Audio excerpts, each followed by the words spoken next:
Bonjour les amis. Alors aujourd'hui il fait bon. Donc j'ai pu mettre quelque chose. Je suis un gilet vert, je soutiens les gilets verts. On va parler d'usine coin puisque vous m'avez demandé une vidéo dessus. Mais je peux pas parler comme ça d'usine coin, balancer comme ça les trucs. Parce que ça relèverait du commentaire.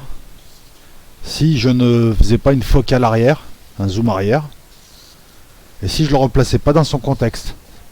Sinon c'est pas une vidéo, c'est n'importe quoi, c'est juste je donne un commentaire.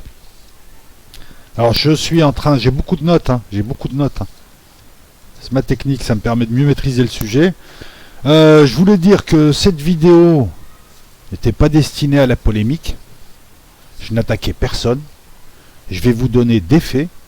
Je vais vous donner mon avis. Vous prenez pas, vous vous en servez pour faire le vôtre. Vous pensez ce que vous voulez aussi, je respecte. On peut ne pas être d'accord, moi je prends les commentaires polis. J'attaque personne non plus, je vais donner que du factuel. Mais comment dire ça? Moi aussi je dois être honnête. Voilà, tu vois, je dois être honnête, mais j'attaque personne. Je veux pas salir les participants au projet. J'ai vu par exemple que Jim Leveilleur, qui est un goûteur connu, en tout cas nous on le connaît, puis il fait du bon boulot, avait promu le Zincoin. Moi j'attaque pas Jim, je suis sûr que c'est un type honnête, je suis même certain. Il fait son truc, il a son avis. Donc cette vidéo là elle n'a pas pour but non plus d'attaquer qui que ce soit, si vous êtes pour le projet.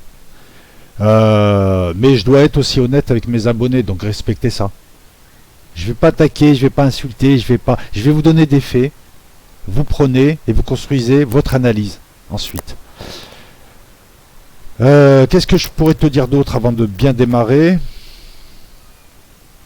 J'ai marqué réflexion plutôt que polémique, effectivement. Vaut mieux échanger. Que tu me dises, ouais, moi je suis plutôt pour, parce que ça, je pense que ça. Que polémiquer, ça sert à rien. Donc je peux pas revenir sur les incoins si je reviens pas sur les cryptos, si je reviens pas sur le bitcoin, si je reviens pas même avant. Faut que je te pose le décor, il faut que tu aies l'avant, il faut que tu aies l'après, il faut que tu aies le pendant. Hein. Il faut que tu aies tout le tableau d'abord. Ensuite tu fais une focale, tu analyses le zincoin et tu t'en dégages quelque chose. Alors attends, c'est bien parce que je peux illustrer en plus maintenant. Eh oui, je suis devenu un professionnel de l'illustration. Il y a une vidéo aussi de Salim Laibi qui je trouve intéressante, factuelle. Et je vais essayer de pas trop de pas trop être redondant. Bon, allez la voir hein, sur le site Le Libre Penseur. Et puis je pense un peu comme lui, mais je vais le dire d'une autre manière. On va commencer par le commencement. On commence pas par la crypto, le bitcoin, on va commencer par avant. Parce que alors, si on replace ça dans un contexte beaucoup plus grand, moi j'ai l'impression qu'on a eu toute une préparation culturelle, de l'esprit à la monnaie numérique, au paiement par carte, dans une société futuriste. Hein, il y a tout un tas de films, il y a tout un tas de romans, il y a tout un tas d'émissions, genre les Bogdanov, fin des années 70, si je dis pas de bêtises, et durant les années 80, qui nous préparaient déjà à ça, que ça allait être le futur, que ça allait être bien, ça allait nous guérir de tout. Donc je pense qu'il y a déjà eu cette préparation-là, notamment dans les années 70-80. Puis on a vu arriver là ensuite la carte bancaire. Ouais, je sais, c'est pas une crypto, c'est pas une monnaie. C'est exactement le... On est en train de préparer les gens. Là, on a apporté le support. Carte bancaire qui était gratuite au départ. C'est comme Internet, c'est comme tout ce qui te propose gratuitement en te disant que c'est une révolution. Enfin, la carte bancaire n'a pas été présentée comme telle. Hein. Mais le reste, si. Et tu t'aperçois qu'au final... soit ils l'ont récupéré, soit ils le tenaient depuis le départ. Moi, je te rappelle qu'Internet, c'est une création de l'armée américaine, entre autres. Tor, qui te permet d'aller dans le dark web, c'est une création de l'armée américaine. Est-ce que tu penses franchement qu'ils n'ont pas le contrôle dessus? Est-ce que tu penses franchement qu'ils n'ont pas créé un dark web juste pour que tu puisses te lâcher, que tu puisses mieux te voir? Je dis ça, hein, je dis rien. On a vu dans les années 90 et 80-90, les cartes bancaires, les premiers outils numériques. Là, on continue à nous préparer en nous donnant des outils qui allaient approcher ce qui va être, à mon sens, tout ceci nous amène à la monnaie numérique du système. Dans l'Apocalypse, il parle de la marque de la bête pour payer, etc. Ça nous mène vers ça. Alors j'espère que je parle pas trop fort. Ouais. On a eu le Moneo par exemple en France, le portefeuille électronique. L'idée des portefeuilles électroniques, elle est de simplifier la vie, qu'elle est d'éviter tous les problèmes qu'engendrait la petite monnaie. Il n'y en avait pas des masses en fait, mais bon, ça t'alourdissait les poches, c'est tout. Mais bon, t'avais Enfin bref. On nous a préparé l'esprit, on nous a donné quelques outils pour nous préparer à la dématérialisation de l'argent et donc au contrôle total sur nous. Hein. Il y a les caméras dehors, il y a les caméras chez toi, et avec ton téléphone on peut t'écouter. On a ton profil internet, psychologiquement on te connaît, on a tous tes mails, on a toutes tes communications. Qu'est-ce qui reste en fait de libre? L'argent liquide avec lequel encore tu peux acheter sans qu'il y ait un contrôle. Là avec l'argent numérique on a un contrôle sur toi. Si le système veut, demain il te bloque. Bitcoin, pas Bitcoin. Hein. Et le Bitcoin il finit dans ton compte en banque en euros à un moment donné. Voilà, bon ben voilà, eux ils attendent là. Le système peut, enfin voilà, le système peut te contrôler à travers l'argent et c'est le but final. C'est la dernière chaîne à poser sur l'être humain.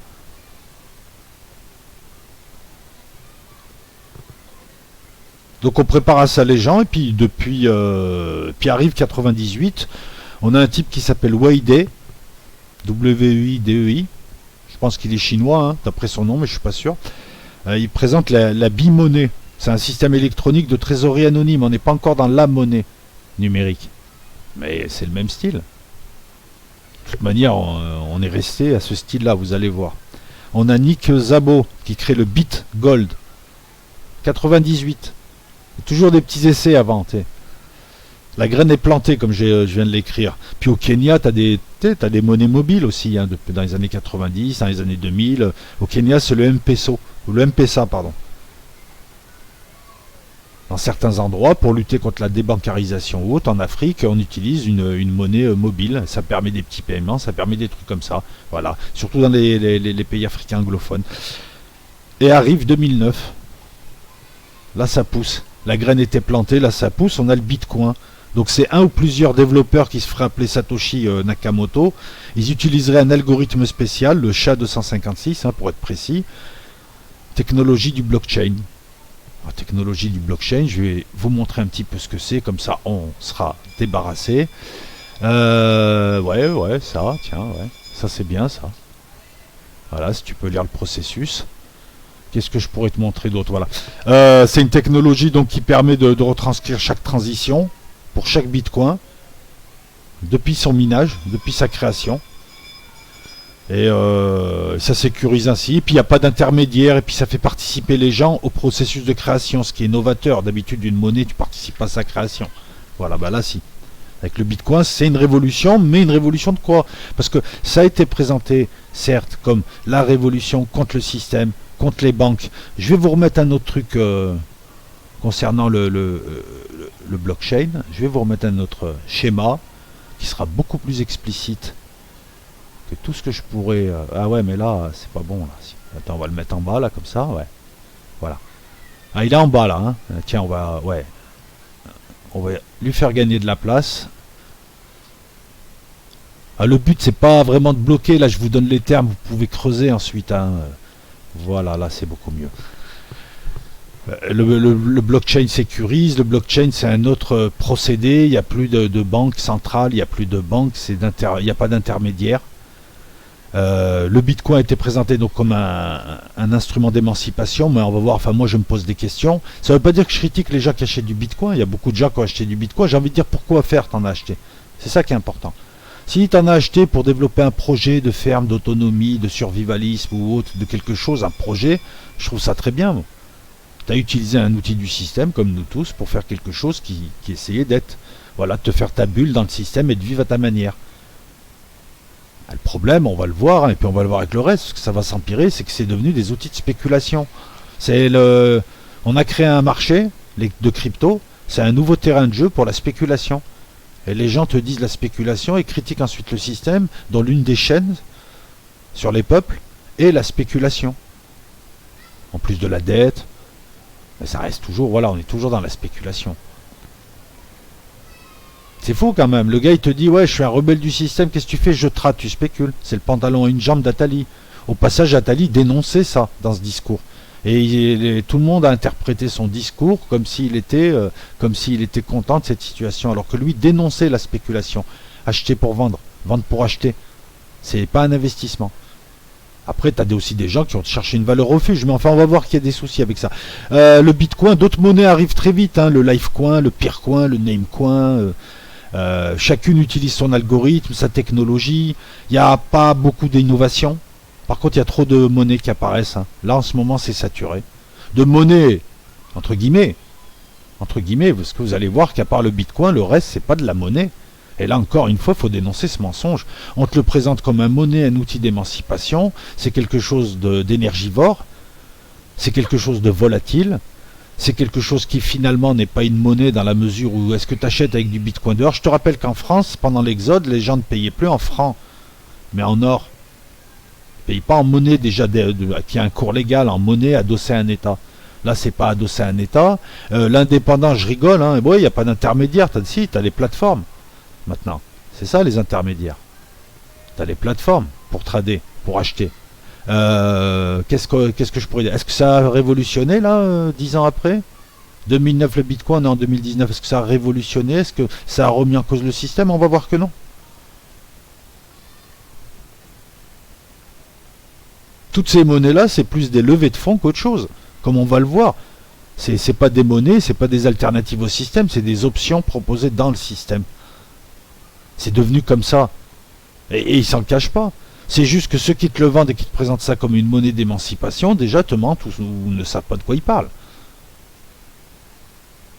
Hormis le Bitcoin qui pourrait peut-être, ou certaines monnaies, tu vas voir qu'il y a des cryptos africaines, donc on n'a pas attendu, le Zincoin pourrait localement rendre service et être donc te permettre des achats, mais il faut voir lesquels. Les autres ne sont pas des monnaies. Une monnaie te permet de fixer des prix. Là, les prix sont fixés en euros, te permet d'acheter et vendre, te permet d'être refuge, c'est parce qu'elle n'est pas volatile ou très peu, en tout cas quand elle est adossée à un État. Bon, bien sûr qu'il existe des monnaies qui varient, mais enfin c'est beaucoup moins volatile que le Bitcoin qui est passé de 10 centimes, je l'ai vu à 10 centimes, je crois, hein, 10 centimes ou 1 euro. J'ai failli en acheter 100 d'ailleurs. Et il est monté jusqu'à 20 000. D'ailleurs, ceux qui ont acheté à 15, 18 000, 13 000, maintenant pleurent, il est à 11 000 quelque chose. Ça aussi, on va en parler des coups de bourse. Mais ne me parlez pas d'une révolution. Alors que le système est en train de récupérer le marché des cryptos, de faire ses propres cryptos. Il y a des pays maintenant qui font leurs cryptos. Alors les cryptos sont utilisés sur un réseau informatique décentralisé.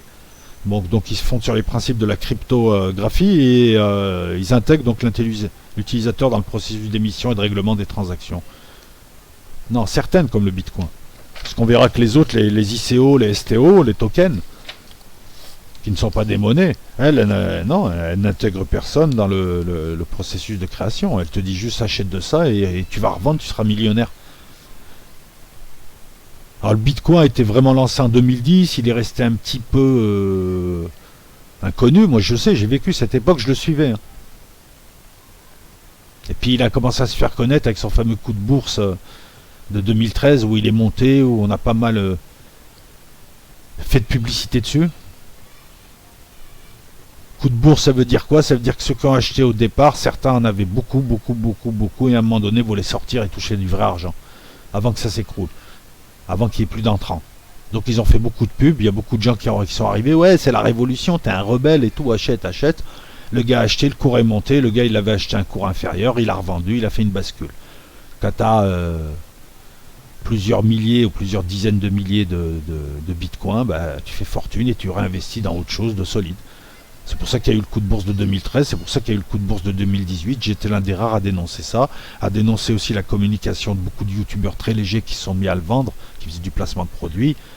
Ben, ça a laissé beaucoup de gens sur le carreau. Hein. Je te dis, hein, il a 11 000. Hein. Il y a beaucoup de gens qui ont acheté entre 11 000 et 20 000. Donc même si l'argent n'est perdu que s'ils le revendent à perte, là l'argent il est bloqué quelque part. Je veux dire, ils attendent toujours que le truc remonte. Et il y a eu un coup de bourse parce qu'on l'a fait monter à 20 000 pour que et ça a été dit aussi par les articles. Après ma vidéo, des mois après, des articles qui ont fleuri pour dire qu'il y avait eu d'étranges mouvements et des ventes soudaines. Hein. Je ne sais plus combien de millions de bitcoins étaient vendus d'un coup, bizarrement. Hein. Voilà, ben les gars ils ont vendu au plus haut. On a eu donc après le Bitcoin plusieurs cryptos et des sous-variétés, les ICO. Je vais vous expliquer tout ça, qui étaient toujours annoncés comme des actes militants. C'est mensonger. On va le voir. Géré par la blockchain. Donc c'est la blockchain, je vous l'ai montré, c'est une sorte de livre de compte électronique qui répertorie l'ensemble des transactions de chaque Bitcoin depuis son apparition. Donc on avait arrivé le Monero, le Ethereum, le Next. Allez, on va faire un peu de ménage. Hein. Hop, toi aussi. Je vais vous en montrer. Tiens, lui. Voilà, lui. Le Ethereum. Et ça reste encore des produits, si tu veux spéculer ou faire de l'argent, ça reste des produits, ouais. Le Ethereum, ça reste solide. Ces crypto-monnaies, mon ami, réfléchis un peu. Déjà, tu t'aperçois que c'est dans les réseaux sociaux que ça... Enfin, on en fait la publicité, surtout dans les réseaux sociaux.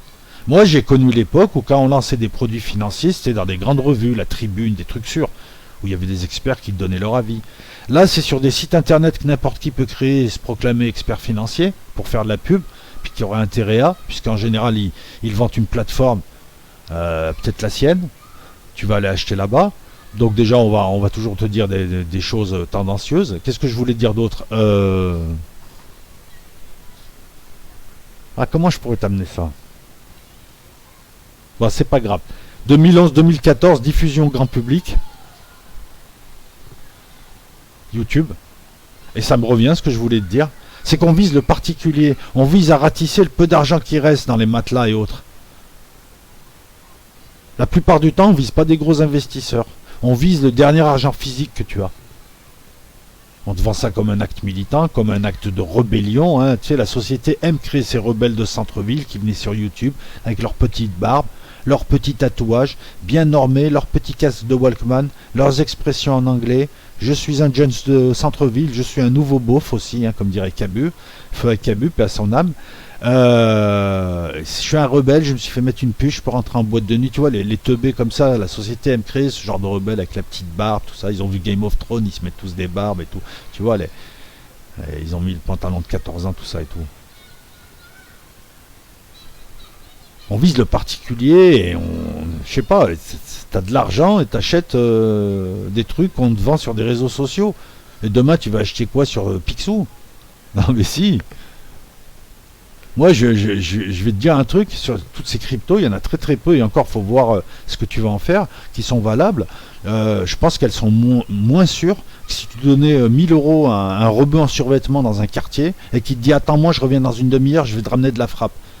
Et toi, tu as un Gaudi à lunettes tout faible. Voilà, je crois que là, tu as plus de chances de récupérer ta mise.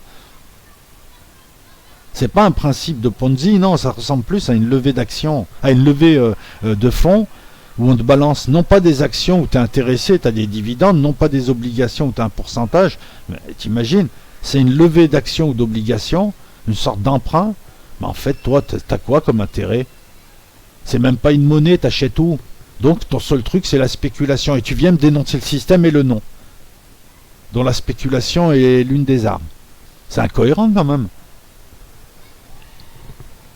T'es pas obligé d'être d'accord avec moi, je te critique pas, je te donne des faits, je mets des contradictions en avant, je pose des questions. Il y aura toujours des gens qui vont me dire, voilà, je m'en sers pour développer un projet de ferme autonome. Et je lui dirai, t'as raison, au moins toi t'as capté. Je vous parle pas à vous, ça vous concerne pas. Je parle à ces gens qui tradent pour trader, faire de l'argent, faire de la maille. T'es un capitalo, gars, accepte-le. T'es en contradiction avec toi-même. C'est ne faites pas ce que moi, je découvre et je fais, à petite échelle. 2011-2014, donc il y a YouTube en 2017, on a vu les coups animiques, hein, frileux là, avec des tronches de victimes en plus, oh, on me harcèle. On t'a aussi présenté ça comme une attaque du système parce que les banques seraient inquiètes, mais le système il est protéiforme, et il y a des couches. Et on aime bien détruire ce qu'on a déjà bâti pour faire autre chose. Le but, c'est pas de garder des banques ad vitam aeternam. Le but, c'est contrôler la population mondiale, notamment par le biais d'un contrôle sur l'argent. Et pour ça, il a fallu enlever petit à petit l'argent. Et donc, ça a été par étapes. On nous a préparé, etc. Donc, bien sûr que ce truc-là peut être présenté comme gênant des institutionnels. qui commencent à comprendre qu'eux aussi ils peuvent faire, et beaucoup mieux d'ailleurs que ça. Hein. Parce qu'on verra qu'il y a aussi beaucoup d'histoires. Derrière les cryptos, il y a les mafias, il y a la mafia mexicaine, c'est comme le Forex. Il y a des gens qui chialent aussi. Hein. On vous en parle de ça? C'est des gens qui ont économisé 10 000, 15 000, 20 000 euros. C'est pas des riches. Hein. Et puis quand bien même ça serait des riches. Sur des projets fumeux.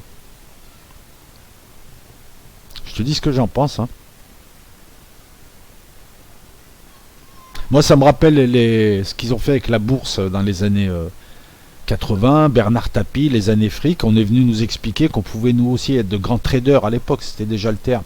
Il y avait des films, Wall Street, tout ça, les mecs ils avaient tous des costumes, des coupes à la con, les meufs pareilles, et tous arrogants, tous en roue avec des voitures carrées. Allez, les années 80, je déteste. La frime bidon, quoi.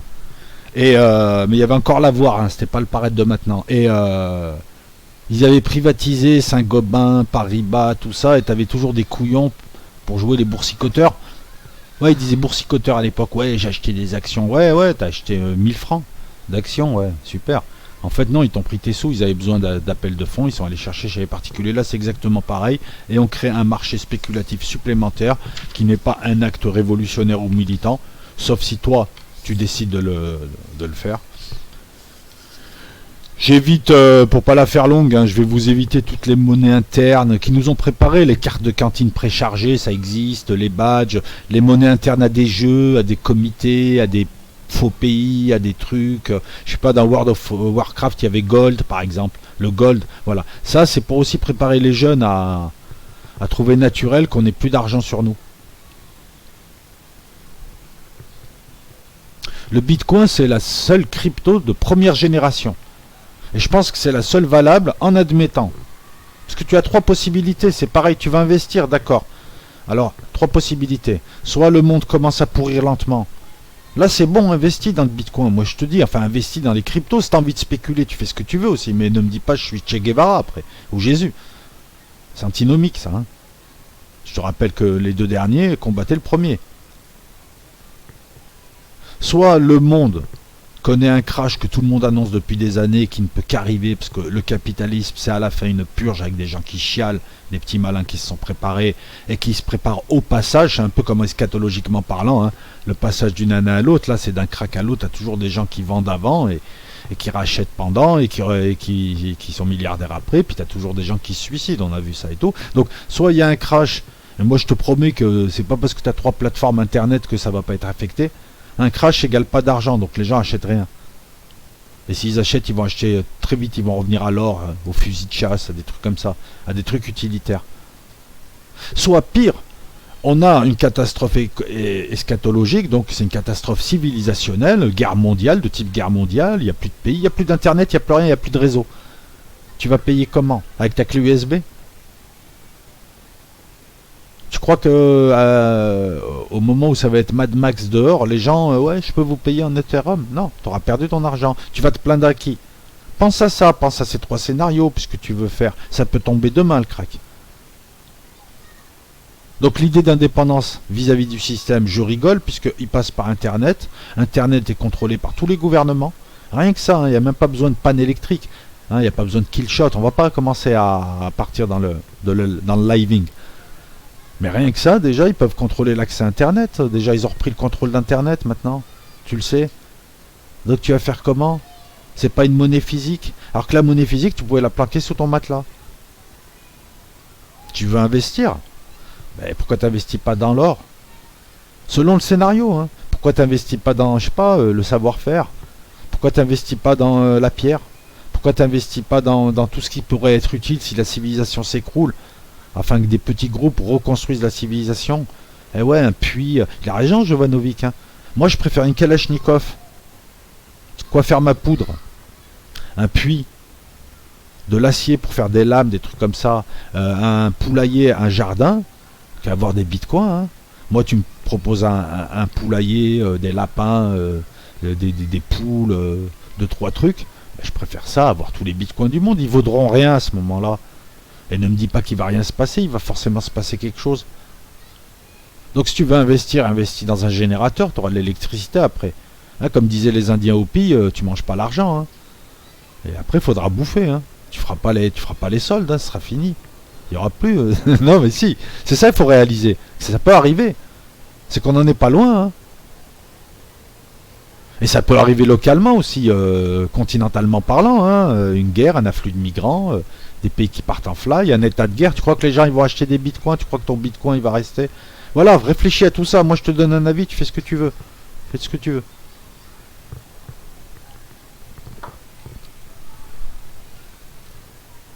Alors les banques ont commencé pendant des années à s'inquiéter de cette concurrence et on utilise ça pour te dire que c'est une monnaie subversive. Non, c'est une monnaie qui gêne les banques, qui a gêné les banques. Mais les banques petit à petit commencent à s'adapter. Voilà, donc le système AI veut dématérialiser l'argent pour nous contrôler. Les banques, c'était juste une étape. L'informatique, les banques ont permis de tester l'informatique qui permettra de construire l'architecture qui donnera vie à l'AI et qui permettra le contrôle. Hein. Tout sera basé sur cette architecture informatique. Et puis les ondes hertziennes, le Wi-Fi, tout ça, ça permettra. T'as pas besoin de fil. Hein. On n'aura pas besoin de mettre un fil chez toi. Hein. Il y a le Wi-Fi, il y a les ondes, il y a tout ça et tout. Et s'ils s'en prennent aux banques, c'est pas. Tu as remarqué que les crises, elles font disparaître des banques, hein, petit à petit. Ne reste que celles qui sont près du Saint des Saints, quoi.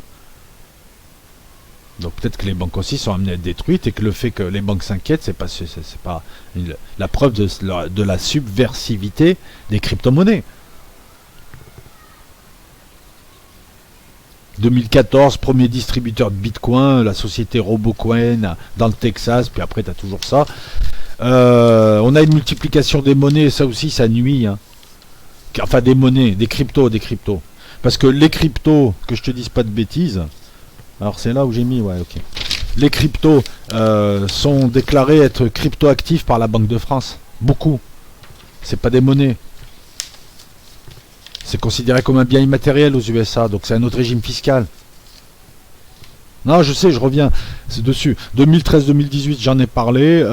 Moi, voilà, il y a tellement de monnaies qu'il n'y a que le Bitcoin qui tire son épingle du jeu, qui a su communiquer, qui a su se positionner, qui a su présenter des gages de sérieux. Oui, parce que tu le lis dans les grandes... Il y a des institutionnels qui en achètent, il y a beaucoup de gens sérieux, il y a des participations d'État, etc., etc. Enfin, quand je dis participation d'État, non, je dis une connerie, excuse-moi. Non. Mais il y a des gens qui en achètent. Ça ressemble à une valeur refuge, ce qui en fait aussi une monnaie. Sa seule faiblesse, effectivement, c'est le fait que tu ne puisses pas acheter et vendre des biens de consommation. Très peu. Et arrêtez de me dire si, ça se développe. Non, mais je vais pas aller en centre-ville à Paris avec deux trous du cul devant moi en roller là pour boire un café. Hein, je peux payer en bitcoin, en satoshi. Ouais, parce qu'en plus le bitcoin il est tellement haut que... Ouais. Même à Paris, le café il est pas 11 000 € quand même. Hein. Troisième génération de crypto, alors là, le EOS, IO, le Cardano, l'ADA, l'Ion, l'Icon, le Raiden Network. Attends, je dois en avoir là. Attends, je dois avoir... Tu sais quoi, je vais te mettre un petit panel. Hein. Donc on a 3 générations. La première, c'est juste le Bitcoin. C'est marrant. C'est un singleton, comme on dirait en maths. Hein. C'est un ensemble avec lui. Hop. Hein. Voilà. La deuxième, c'est plus des monnaies, c'est des ICO. La troisième génération, pareil. Multiplication, ça ressemble à pareil, encore une fois, on retrouve des schémas similaires à d'autres trucs, hein, pour celui qui sait analyser. Cette apparition de crypto, finalement, c'est un petit peu comme la multiplication des chaînes. En France, au départ, on nous a annoncé un mieux-disant culturel, beaucoup de chaînes égale concurrence, donc égale production de séries super, d'émissions de super, tout ça. Et on a vu l'inverse, c'est-à-dire que c'est tombé au fond. On a vu des vieilles séries, des émissions de plus en plus poubelles, voyeuristes, vulgaires, pour virer vers n'importe quoi. Là, la télé, c'est limite pornographique, je m'excuse de le dire comme ça, et puis c'est vers le bas. Même niveau divertissement, c'est de la merde. Bah, les cryptos, c'est un peu pareil. On va voir que tout ceci a été dénaturé. Encore une fois, voilà, on te l'annonce comme une monnaie alternative au système, qui va mettre en péril le système, qui va régler beaucoup de tes maux, qui va te permettre de développer des projets alternatifs. Et on voit apparaître tout de suite après une deuxième et une troisième génération de cryptos qui ne sont ni des monnaies, ni destinées à quoi que ce soit, si ce n'est à des options qui te permettront de spéculer. Essentiellement. Très souvent adossées au bitcoin ou adossées les unes aux autres. C'est l'homme qui a vu l'ours. C'est la monnaie adossée à la monnaie, adossée à la monnaie. Tu en as. Tu as des trucs qui sont adossés à des trucs qui sont adossés à l'Ethereum, qui est adossé au bitcoin, qui est adossé à l'euro. Enfin, qui est adossé. En tout cas, au bout d'un moment, finit en euros, en dollars ou en monnaie. En monnaie qui a un cours légal, c'est-à-dire qui a adossé un cours légal, c'est-à-dire qui est une monnaie étatique. Une monnaie devise. Et on va voir en plus que même le but c'est dénaturer parce qu'elles sont honnêtes. Hein. Je regarde un petit peu mes notes. Voilà, ni monnaie, ni émission de monnaie, ni. C'est une option au système. Pas de valeur refuge. Qu'est-ce que tu vas mettre de l'argent là en disant de toute façon ça perdra pas. Si ça perd, t'as bien vu le Bitcoin, il peut passer en quelques années. Tu vois, donc tu mets pas de l'argent là pour garder, t'épargnes pas là-dedans. T'achètes pas avec. T'es pas un institutionnel qui essaye d'avoir un portefeuille de devises. Ça c'est bon. Tu participes pas au projet. Non, tu donnes ton argent pour créer un truc et le dernier arrivé se fait, excuse-moi du terme, baiser. Ouais. Alors t'en as là, mais t'en as plein. C'est des unités de compte. C'est des levées de fonds, c'est des unités de compte. Problème des coûts de bourse. Est-ce que tu contrôles? Est-ce que c'est toi qui décides quand ça monte, quand ça descend? Est-ce que c'est basé réellement sur une économie? Sur un cours? Si, maintenant. Puisque à partir de 2018, on va voir les îles Marshall d'abord, puis le Venezuela, être, et ça c'est la réaction un petit peu des institutionnels, être les premiers pays à créer leur crypto-monnaie. Alors pour les îles Marshall, je ne vais pas trop en parler, hein, ça reste anecdotique, hein, crypto légal, mais ça a un cours indexé sur une monnaie physique. Et le Venezuela, il lance son pétro qui est adossé sur le pétrole, sur ses réserves en pétrole qui sont énormes, et sur le cours du pétrole, qui de toute manière, il y en a encore pour quelques années, avec des coups de chaud qui peuvent l'amener à 200 $.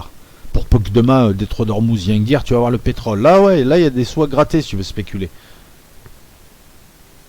La Turquie y pense, elle veut lancer le turcoin. L'Iran y pense. Et là, on voit que la crypto-monnaie est devenue un outil défensif, un outil financier défensif pour des pays.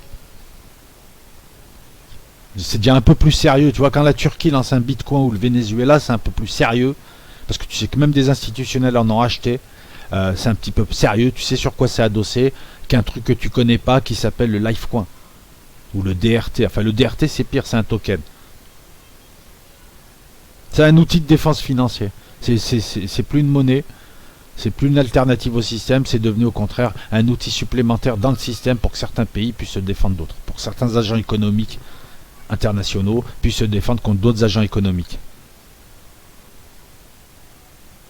C'est une sorte d'hybride, ouais, entre un emprunt d'État, une émission d'actions, avec les inconvénients, mais sans les avantages. Et non, parce que demain, ça peut s'écrouler, ces trucs. Hein. Je te dis, demain, il n'y a plus d'Internet, ça s'écroule. Demain, il y a un truc grave, ça s'écroule. Ton or, il s'écroule pas. Ton générateur, il est toujours là. Tes 500 litres d'essence cachés dans une cuve sous terre sont toujours là. Et là, elles coûteront... D'ailleurs, tu les vendras pas. Et moi, je vous dis depuis le début, donc, qu'hormis le Bitcoin, le reste ne sont pas des monnaies, ce sont des ICO. Alors c'est marrant parce que le Bitcoin maintenant crée d'autres Bitcoins, le Bitcoin B, le Bitcoin machin, le Bitcoin truc. On voit bien que le projet a été dénaturé. Encore une fois, vous voyez, le projet part d'un bon sentiment, puis, enfin, il est vendu comme tel, et puis il est dénaturé parce que là, moi j'ai l'impression de voir un institutionnel émettre des produits financiers. Le Bitcoin est devenu un institutionnel. Subversivité, révolution. Eh bah ouais, super. Alors le reste, la deuxième génération et la troisième génération, tout le reste, donc hormis le Bitcoin, sont des ICO, Initial Coin Offering, qui se définit comme une forme de financement entre la levée des fonds et le financement participatif avec prévente d'une crypto-monnaie. En gros, tu achètes des actions. Au lieu d'acheter des actions, tu achètes des unités numériques. Mais tu n'as pas des dividendes. Et très souvent, tu participes pas au projet. Et très souvent même, il n'y a pas de projet. Ou alors c'est super fumeux, on va le voir. Attends, t'excites pas, on va y arriver. Je t'ai dit, c'est une focale. Le premier ICO, c'est l'Ethereum. 2014. Mais le marché est tellement peu régulé, tellement flou, tellement encore sujet à tout un tas d'escroqueries, de saloperies, dont tu seras la victime, parce que c'est toi le particulier, c'est toi le pigeon, hein, c'est toi qu'on vient flatter, que la Chine, par exemple, les interdit, ces ICO. Elle n'interdit pas le Bitcoin, elle interdit les ICO, c'est lever de fonds. En disant, attendez, il y a d'autres manières de lever des fonds qui sont encadrées par la loi, hein, l'émission d'actions. Je ne sais pas comment ça marche en Chine, mais je pense que c'est ça. Là, c'est pas contrôlable du tout, c'est n'importe quoi. La Russie les encadre. On est dans un domaine, le marché des cryptos, qui est très volatile, très spéculatif, où il n'y a pas forcément un statut juridique bien établi. C'est important d'investir. On parle d'investissement, tu me demandes mon avis sur de la thune. La thune, c'est ça, c'est à qui je la donne, et ça on va y venir. Qui c'est qui me la vend, et on va y venir aussi. Qu'est-ce que c'est, pourquoi faire, comment, et combien je vais mettre dedans. Donc voilà, moi je te donne mon avis. Alors on a une forme d'ICO, attends, ICO... Non, donc les États, les banques s'affolent, certes, essayent de suivre le mouvement pour certains. Les États s'affolent, hein, toujours pareil, elles feintent l'excuse. Oh, faut surveiller les transactions illicites et le blanchiment de la drogue, l'argent sale, tout ça. Alors qu'on sait parfaitement qu'en matière de drogue et de blanchiment, dès que tu remontes, c'est des services secrets. Les plus gros. Eh oui, au-dessus des gros trafiquants, c'est ça. Tu penses que Pablo Escobar, il a pu arroser les USA tranquille, s'il n'y avait pas eu la CIA, qui est peut-être le numéro 1 en matière de superstructure du trafic de drogue mondial. Je crois qu'elles ont leur caisse noire, elles les alimentent comment, leurs opérations. Voilà, c'est tout. Ça aussi, c'est dit, c'est une petite pépite. Ne me remercie pas. Prends des notes, c'est du live. Donc tout ça, ça permet aux États de dénoncer. Regarde comment ça se passe. Les États laissent faire, c'est le bordel. Il va y avoir du bordel, il va y avoir des escroquets, il va y avoir des plaintes, il va y avoir des cris, des larmes, de la sueur, comme dirait Churchill. L'État va dire, il y en a marre, il faut que je défende les gens. Je vais mettre des lois et je vais encadrer tout ça. Et puis on va éliminer toutes les pourries. Et petit à petit, il va créer sa propre crypto. Et ouais, son phénix, son argent numérique avec lequel il veut t'entuber. Il va peut-être en laisser une ou deux à Libye, qu'il tiendra par des faunées, des trucs. Hein, en tout cas, un truc qui pourrait dire, oh, regardez la diversité. Hein. Non, on l'interdit pas. Et le tour est joué. Il te prépare l'esprit, il t'amène le truc, il te le pose, il met toutes les saloperies d'abord, et là, pompier pyromane, il crée le bordel, et ensuite il arrive, il t'impose, et il a son objectif, il n'y a plus d'argent physique, il n'y a plus besoin. Pourquoi tu veux de l'argent physique? T'es trafiquant de drogue, toi. On va appeler Tracfin, hein. Le système va le récupérer, et est en train de le récupérer, en dénaturant déjà l'objectif initial, hein, en le ramenant vers un objectif beaucoup plus capitaliste. Les banques vont suivre, même si certaines interdisent encore, t'achètes pas des cryptos machin. Oui, t'as toujours des conservateurs hein, qui s'accrochent, qui n'ont pas compris que le Titanic coulait, ils s'accrochent aux meubles. On nous le présente comme quelque chose aussi de hors système et sans intermédiaire. Si, les plateformes, puis Internet, je te dis, il n'y a pas Internet, il n'y a plus d'électricité, c'est plus là. Les gens ils pourront se balader avec leur disque dur et des dynamos, ouais, si tu veux, mais je doute fort de l'efficacité et de la valeur du truc. Hein. En plus, quand tu vois des États, et tu verras de plus en plus institutionnels présenter leur crypto, présenté comme une crypto-monnaie, alors que c'est juste un token, c'est juste un ICO, c'est juste une levée de fonds, c'est t'achètes un ticket et cet argent va servir à un projet et toi tu vas bénéficier de quelque chose. Ah ben non, c'est une crypto-monnaie, c'est pas une action, tu n'auras pas 5% par an. Bref, eux vont arriver avec des gens plus sérieux, plus fiables. Donc ils dénatureront forcément l'idée et ils reprendront ces marchés.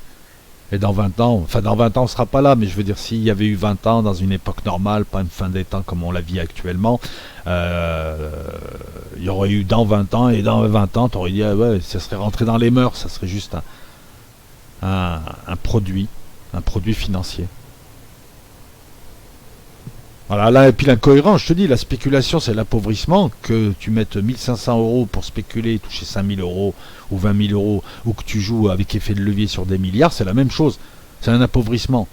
La spéculation, c'est quoi? C'est pas de l'épargne, hein. Tu mets ton argent, tu touches pas. C'est pas un investissement, j'achète un immeuble, je le vends dans 5 ans ou 10 ans s'il prend, mais où je vais le louer. Ça, c'est un investissement. Ça, c'est en plus, ça sert, hein, ça permet de loger des gens déjà. Ça, c'est pas mal, et puis de payer des impôts aussi dessus. La spéculation, c'est acheter-vendre, c'est le pantalon à une jambe, c'est ce que vous faites. C'est comme ça. Donc, il est totalement dénaturé. Voilà, je me répète, je m'excuse.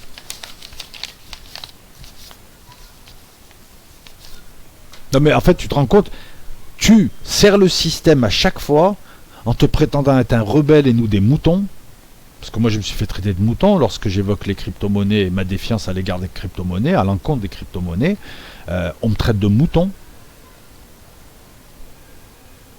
Alors que c'est le système qui t'utilise de manière cynique, en te prenant pour un con, T'es un rebelle du système, tu critiques les rappeurs, tout ça, les mecs, les maras et tout, mais toi c'est pareil. Le système t'as créé ta rébellion, il te contrôle. C'est satanique, le système est satanique, Satan c'est l'argent, c'est l'IA. C'est tout ça. C'est ça finalement. C'est pas un mec avec des cornes et une fourche. C'est une énergie négative qu'on retrouve là, une énergie destructrice, une énergie avec tout ça. Voilà, c'est Mamoun. C'est marrant d'ailleurs de voir certains faire des vidéos avec Jésus d'un côté et vendre une crypto-monnaie alors que c'est le diable. Ça c'est diabolique. Quand on mélange les genres, c'est diabolique. Là, on mélange les genres des causes nobles et un outil diabolique, c'est satanique.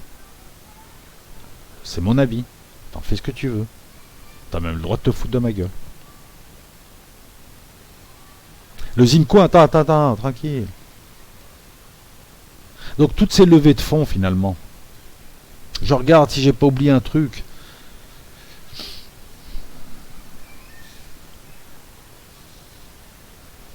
En plus, excuse-moi, mais si c'est une alternative au système, vu que c'est des... moi j'ai quelques questions, je suis peut-être pas connaisseur, peut-être que je dis des conneries, mais quand tu crées une masse limitée de monnaie, c'est déflationniste, hein, parce que c'est pas avec 21 millions de bitcoins que tu vas faire les échanges mondiaux. Ensuite, tous ces échanges mondiaux qui se font des milliards à la seconde, à la minute, t'as intérêt à avoir des putains de serveurs pour stocker tous les échanges quand même. Parce que le bitcoin, il va tourner, hein. En quelques secondes, il va tourner. Donc les blocs là, il va y en avoir plein. Après on nous a annoncé aussi que c'est une technologie sûre. Allez voir ce qu'est l'attaque des 51. Apparemment il y a eu des attaques hein, sur des monnaies électroniques. L'attaque des 51. C'est une pépite, ouais je sais. Ne me remercie pas, je sais, je suis El Loco. Beaucoup ne protègent pas aussi de la confidentialité. Allez voir. Alors qu'on nous a présenté ça comme une alternative au système, un outil d'émancipation et on serait totalement... autonome et pas autonome, discret, invisible, invisibles, los amigos invisibles. On s'est foutu encore de notre gueule, comme lorsqu'on nous a vendu Internet, comme à chaque fois qu'ils veulent nous vendre un truc, ils nous carottent avant en fait. Enfin, t'as des gens qui viennent qui se font carotter, ouais, t'es un mouton, moi je suis un rebelle. Ouais, c'est cool, what the fuck.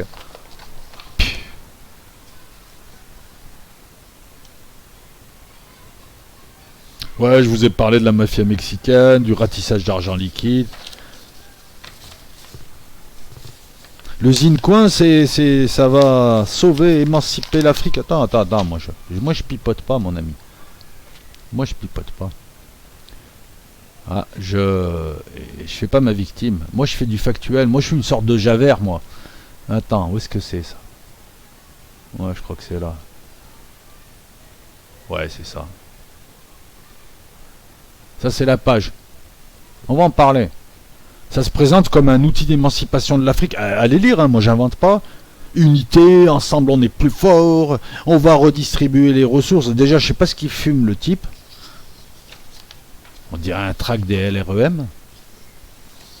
Et donc ça se présente comme ce qui va sauver l'Afrique.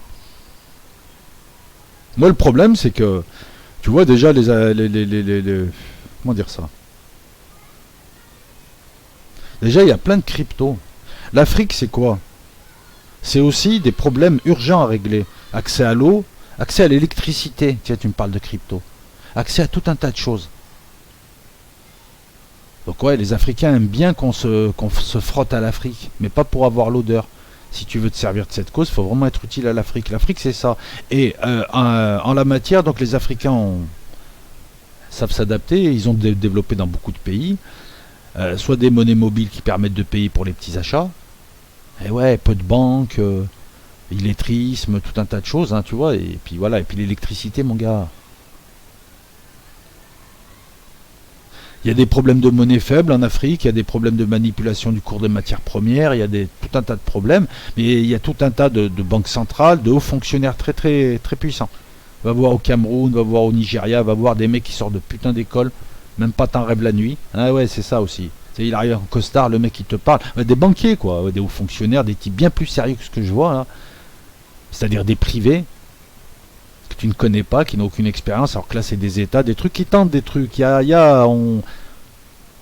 me parles de crypto, mon ami, mais est-ce que les cryptos africaines, il y a le Kobo, il y a le Safecoin, il y a l'Afrocoin, il y a le Digital Shilling.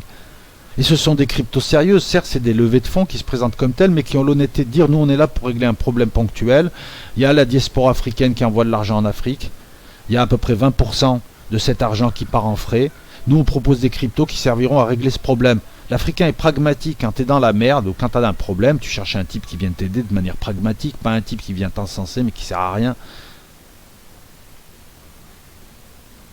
Il y a des organismes d'État, il y a des organismes gouvernementaux, il y a des banques, il y a des mécènes, il y a des investisseurs, il y a des millionnaires, il y a des milliardaires, il y a tout un tas de gens déjà. Il y a la CEDEAO, enfin bref, il y a tout un tas de trucs qui permet, il y a le microcrédit qui permettent à des jeunes pousses de démarrer leur boîte. Donc déjà, c'est peut-être pas le projet le plus...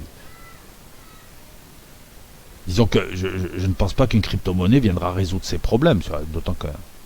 Enfin, on va y venir, on va y venir. Le Kobo, le Safecoin, l'Afrocoin, le Digital Shilling, ça vient régler des problèmes.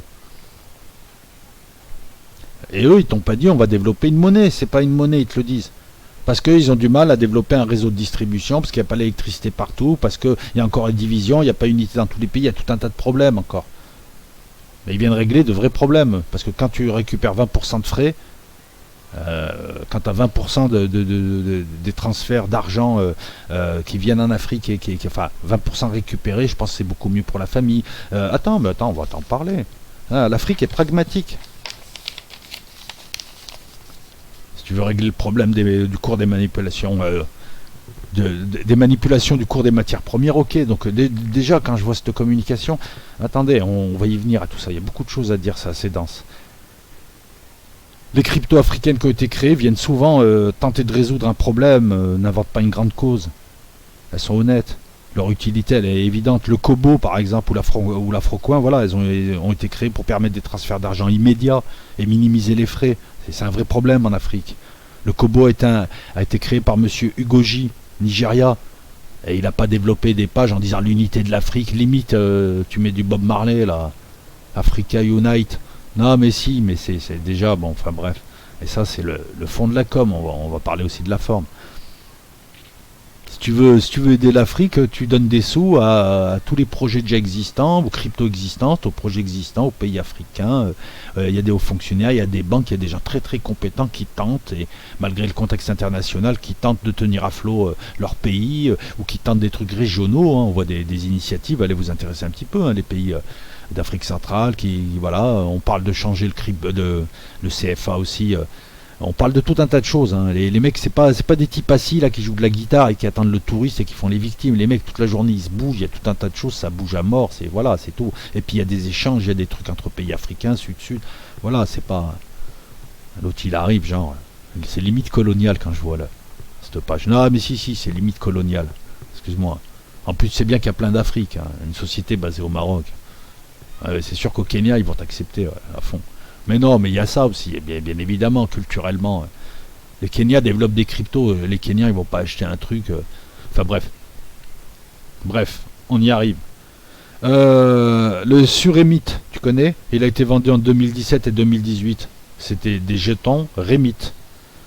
Il a pour partenaire des pays, ce que tu n'as pas. Kenya, Égypte, Nigeria. Ça fait solide quand même. Le Kenya, je te promets, ça fait solide. Moi, si j'ai l'administration du Kenya, ça va. Le Nigeria, c'est pareil, et l'Égypte, ça va.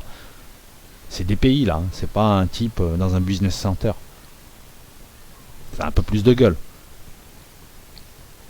Le Suremit permet aux Africains de payer les factures ou les achats de leur famille en Afrique, d'ici.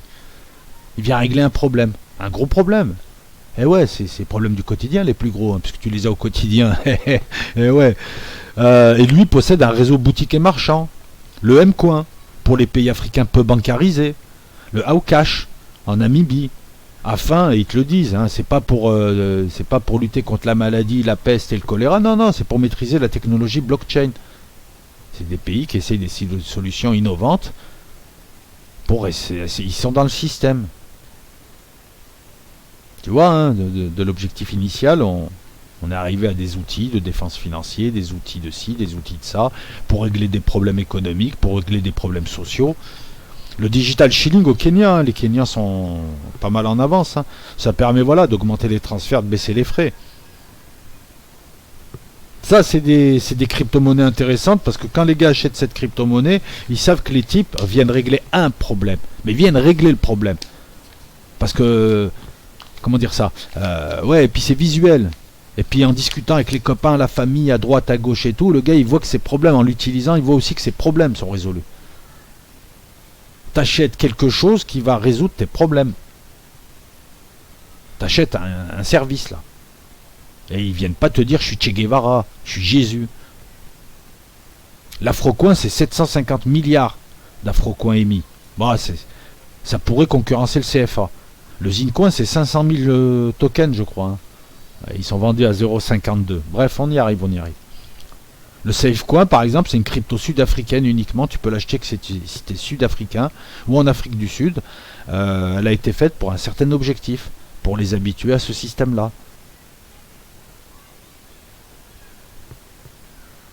C'est pas une monnaie, c'est pas révolutionnaire, c'est pas un objectif l'objectif est brumeux. Enfin bref. Attends, mais on va y venir. Là, je t'ai parlé des cryptos. Maintenant, on va y venir aux Zincoin. Alors moi, ce que je vais dire là, voilà, si tu veux un droit de réponse et tu te sens concerné et tu es cité sur la vidéo, il n'y a pas de problème.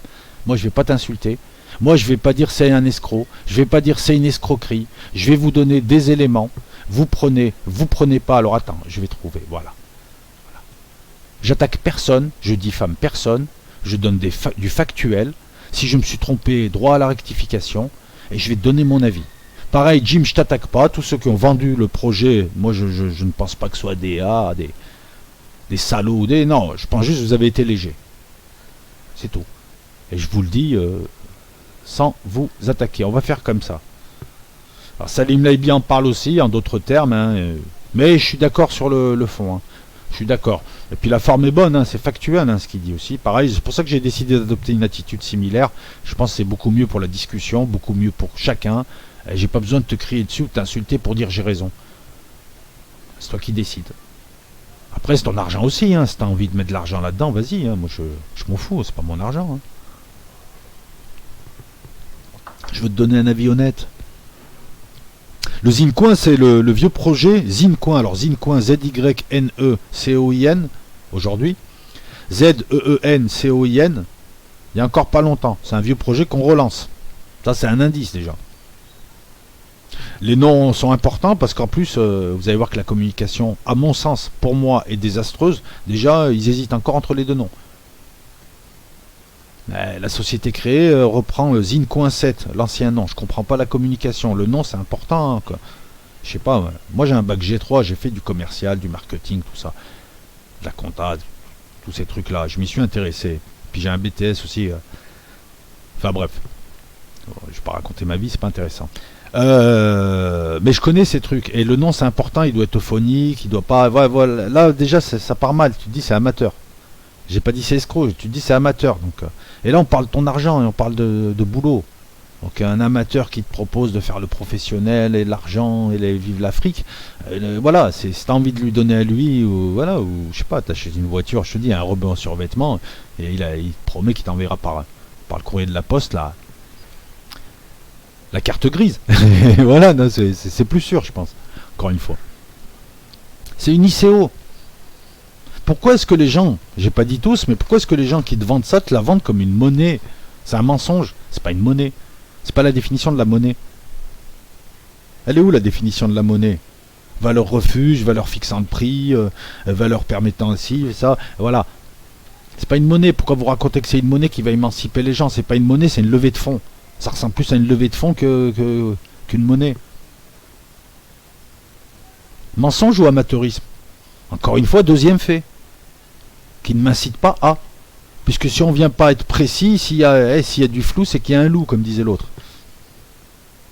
La vente a démarré, d'après ce que j'ai vu, j'ai fait quand même pas mal de sites, elle a démarré je suis même allé voir la vidéo de Monsieur Tazi, père, parce que là encore une fois l'histoire elle est bizarre, mais bon bref. La vente a eu lieu du 25 janvier 2019 au 27 juin 2019. Si je me trompe, vous pouvez rectifier. C'est pour ça qu'on a vu sur YouTube pas mal de vidéos sur le Zincoin à ce moment-là. Il y a eu toute une politique de communication sur des réseaux sociaux. On parle d'argent, on parle de business international, on parle de partenariat avec des pays. Et t'es où? T'es pas à la tribune? On parle pas de toi dans les émissions financières à la télé? Mais t'es sur Picsou, Pif, Mickey, YouTube, Facebook. Mais je sais pas, c'est pareil. C'est comme si mon voisin il vient, il me dit que c'est un grand trader, là, qu'il est sur Wall Street par le biais d'Internet et que je peux lui confier mes économies. Ça me fait le même effet. Encore une fois, c'est un fait. Puis c'est pareil, on peut pas critiquer ma franchise. Moi, j'insulte personne. Hein. Si tu as envie de donner tes sous à ce genre de personnes, vas-y. Moi, je vois de l'amateurisme, j'ai tendance à me méfier. J'ai pas dit que ces gens étaient voleurs. Par contre, ce que les faits indiquent, c'est qu'il y a quand même pas mal de flou et d'amateurisme. Ça, c'est pas diffamatoire. La levée de fonds aurait permis 500 000 $. Tu vas sauver l'Afrique avec 500 000 $? Rassure-moi, hein, parce que ça a été annoncé sur des réseaux sociaux. Putain, on parle d'argent, de bourse, de marché. Sur Facebook. C'est le Wall Street Journal, normalement. Une petite annonce, mais 2 lignes, mais au moins le Wall Street Journal, la tribune des fossés, ça s'appelle. Valeur, challenge. C'est énorme. LinkedIn, Facebook. Est-ce que tu as vu les annonces du Bon Coin? Excusez-moi. Ah mec, les annonces du Bon Coin. Ah ben ça te donne une crédibilité.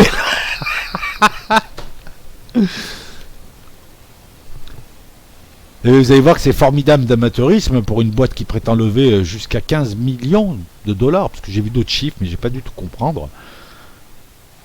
Non, avant ça se faisait dans des revues financières à la télé, tout ça. Hein. BFM Express, BFM Mon Cul, tout ça. Non, non, bonjour la crédibilité. C'est un fait, ça, gars. Moi, j'achète pas des produits financiers sur Facebook. Je suis désolé. Voilà. Produits financiers, je fais ma petite enquête et après je cherche aussi quelqu'un qui et je le teste aussi, mais pas comme ça. Même pas 5 euros. Là, on parle d'économie de gens et des gens qui ont mis du temps à les faire. On parle de ça aussi. On parle d'une levée de fonds, mais on ne s'adresse pas à des institutionnels ou à des gros bourgeois qui peuvent se permettre de perdre 10 000 euros. On parle à des gens là qu'on essaye de toucher à l'émotionnel en présentant une cause, parce que vous présentez ça comme quasiment une nouvelle... Attends. Non, il faut que je retrouve le texte quand même. C'est un fait. C'est ton texte. Zincoin. Un projet. Ok. Un continent riche. Ah, il y a un continent riche qui s'appelle le Zincoin. Des ressources à se réapproprier. Aucun sens. Tu veux braquer des diamants, Zahir? Des ressources à se réapproprier, mais les ressources, elles sont là où elles sont, dans leur pays respectif. Laisse-les s'occuper de leurs ressources. Arrêtez aussi de croire que les Africains donnent leurs ressources comme ça aux gens qui passent et que les boîtes là-bas ne les payent pas. C'est juste que l'argent se disperse. Des ressources à se réapproprier. Là, ça fait... J'ai pas dit que tu l'étais, mais ça fait escroc. Ça fait le type qui vient... Tu sais, c'est le pervers narcissique qui vient se présenter en victime ou en protecteur contre les gens qui... En fait, c'est lui, le danger. Elle est là, la feinte. Et là, ça fait phrase d'arnaqueur, qui se présente comme un type bien juste, défenseur de la veuve, l'orphelin. J'ai pas dit qu'ils étaient comme ça. Je dis juste que moi, ça me donne cette impression-là. Une nouvelle unité. Si. Africa Unite. La. Non, mais si. C'est un tract LREM. Un franc-parler. Une motivation de foi. Alors là, si on sait pas s'il parle de la motivation de son équipe, qui est énorme. Et oui, parce que vous allez voir les statuts juridiques. C'est une putain de grande équipe où il parle de la motivation de tous les Africains qui ne le connaissent pas. Et qui ont un tas de trucs. Hein. Je veux dire, ils en ont rien à branler, les Africains. Voilà. Si tu veux aider, tu fermes ta gueule. Et sinon, voilà. Mais il ne faut pas se frotter pour avoir l'odeur sans verser ton tribut. C'est normal. On se comprend. Ça n'a aucun sens. Il est en train de jouer. Tu vois, ça, on dirait du Dieudonné. Limite, il a oublié de marquer les méchants blancs qui ont pris toutes les ressources de l'Afrique. Les trucs démagos qu'on nous jette, alors qu'il faut une analyse quand même plus fine et plus subtile pour voir les rapports entre l'Occident et l'Afrique. J'ai pas dit qu'ils étaient bien les rapports. Je dis juste qu'il faut être un peu subtil quand on se livre à des accusations et quand on utilise certains termes qui peuvent prêter à confusion. Alors là, c'est pas le cas. Mais tu parles du Zincoin, du projet Zincoin, de l'Afrique. Ouais, on amalgame. On se frotte à une jolie cause. Mais on n'a pas participé aux répétitions, on n'a participé à rien qui pourrait aider cette jolie cause. On s'en sert. Vous avez deux sortes de gens. Ceux qui investissent dans une cause et qui sont là pour donner. Qu'est-ce que je peux apporter au groupe? Qu'est-ce que je peux apporter à cette cause? Qui s'abandonnent dans le collectif. Et tu as ceux qui se disent, cette cause-là est porteuse. Elle va me porter. Qu'est-ce qu'elle peut m'apporter? Et voilà, et je n'ai pas fait exprès là mais pour la rime, mais c'est ça. Un opportuniste, c'est un type, je prends l'exemple classique, qui passe son temps à parler de Palestine, à mettre des affiches, des drapeaux palestiniens, mais qui n'a jamais fait une manif, qui n'a jamais donné un rond, et qui se sert de l'image de la Palestine, donc soit pour faire le beau, le rebelle, critiquer les feuilles, machin, bon bref, pour tout un tas de choses. Mais qui n'a rien fait, il se sert de la cause. Un type qui ne se sert pas de la cause, mais qui serait un type qui essaierait d'apporter à hauteur de ses moyens, avec ses bras, avec sa voix, qui ferait des sites, qui ferait des vidéos, qui... Là ouais, c'est un peu ce que nous avons fait avec les Gilets jaunes. On s'est rapproché de la cause Gilets jaunes, qui est encore là. Mais on a apporté notre tribu, on a fait sur Los Locos notamment, mais ailleurs aussi, hein, partout. On a apporté notre voix, on a présenté, on a été des sortes de porte-parole officieux, pour beaucoup, pour en dire du bien et pour expliquer aux gens qui avaient envie de comprendre et puis qui avaient envie de discuter de ça. C'est très important ça à comprendre, c'est un principe élémentaire, mais ça te permet de discuter, de distinguer entre un escroc et un humanitaire.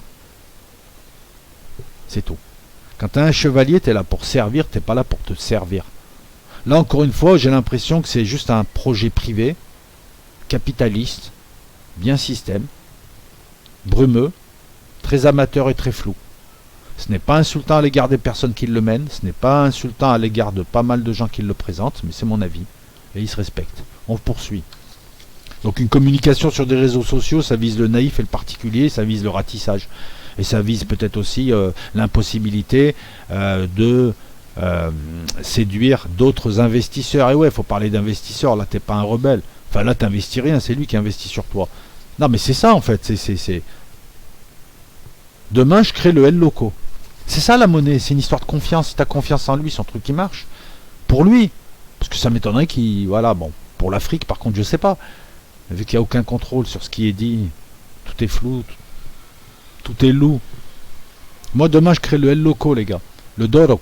Si, je crée le Doro. Ah, il est adossé au nombre d'abonnés. Il est indexé au nombre d'abonnés. Sur Los Locos. Ah, c'est pareil. Si tu m'aimes bien, achète. Le projet... Pour sauver les Palestiniens et l'Afrique et les emmener au Groenland, prendre un peu d'air frais. Puis je resterai avec eux. C'est un énorme projet. Voilà. Et émanciper toute l'Amérique du Sud parce qu'ils attendent que moi. Ouais. Comment? Bah, je vais créer une page internet. Un truc, ouais. Un truc médical. Je vais créer une application, c'est-à-dire un programme avec 20 lignes de code. D'une application soi-disant basée au Maroc, mais en fait non, c'est sur internet, c'est virtuel, qui te permettrait de mettre en lien les patients et les professionnels de santé. Là, ça existe déjà. Les pages blanches, les pages jaunes. Ah d'accord. Non, moi je pensais, tu sais, il trouve un super nom, Hayet. Ah ouais, et puis je base ça au Maroc, tiens. Ah ben non, finalement je vais m'installer en France, l'air est meilleur. Ouais. On va lever 15 millions de dollars. On va sauver l'Afrique. Mais pour ça, avant, il faut que je crée une société. Alors j'attends le 5 mars 2019 pour créer véritablement une société, puisque jusque-là, c'était flou, c'était brumeux. Et je te donne des faits, mon ami. Hein. Ma société, ça va être une SASU. Non, c'est pas Jean-Luc Sassus, hein, il l'aimait bien dans le vestiaire, mais bon, on va se calmer. Non, une SASU, une société d'action simplifiée, unitaire. Bah ouais, j'aurai une super équipe, une motivation de fou, l'unité de l'Afrique. Ah, je serai seul. En fait, j'y serai pas d'ailleurs.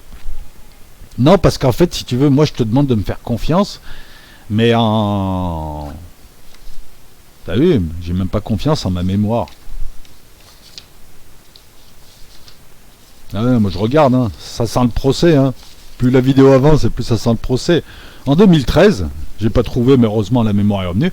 En 2013, par contre, j'ai eu un petit souci, c'est que j'avais une société KBE Production, c'est ça, hein. Et j'ai été condamné, tribunal de commerce, par un juge à Dijon, 15 ans d'interdiction, pas d'assises, hein, non, c'est commerce, 15 ans d'interdiction d'exercer. Mais tu peux me faire confiance, je peux me relancer au Maroc, tout en restant en France. Ouais. Bah, ma société super internationale, elle est dans un business center. Ah ouais, comme ça, demain je bouge. Il n'y a pas de locaux, il n'y a rien. Demain je bouge où je veux, je m'enfuis avec l'argent. J'ai pas dit qu'il allait s'enfuir avec l'argent. Mais c'est ton argent, on parle aussi de ton argent, donc on prévoit toutes les possibilités. Je te dis juste que tu fais comment après? Si ça se passe dans l'espace, après il va à Dallas, hein, avec ton argent. Il te restera plus que tes dents. Eh ouais, mon gars. Pense à ça. Tu me demandes ce que j'en pense. Moi, je penserais exactement comme ça. 15 ans d'interdiction d'exercer parce qu'il a laissé un passif de plus d'1 million, légèrement plus qu'1 million d'euros. Il n'y avait pas que l'État, comme le dit Salim Laibi, il y avait des boîtes privées qu'il a un peu mis dans la merde. 15 ans d'interdiction d'exercer, c'est de la peine quand même. Alors c'est du commercial, mais c'est de la peine. Donc comment se fait? Ah ben on va mettre un prête-nom. Ben, on va mettre le nom, on va mettre un prête-nom. Moi je vois ce type comme un prête-nom qui est à la tête de la société, il est seul, c'est une SASU. Putain, ça va être chaud pour lever 15 millions dans le monde, avoir des partenariats avec des pays, de ton business center. C'est vraiment du foutage de gueule, sérieusement. Non, mais ce que je vous dis est vrai. Il y a des sources comme... écoute, pour pas qu'on m'accuse de quoi que ce soit, je suis allé voir des sources marocaines, yebladi.net. Ils font un super article dessus. C'est des journalistes marocains qui ont débusqué le truc. Donc tu vois, voilà. Parce que là, on parle de gens, on est d'accord.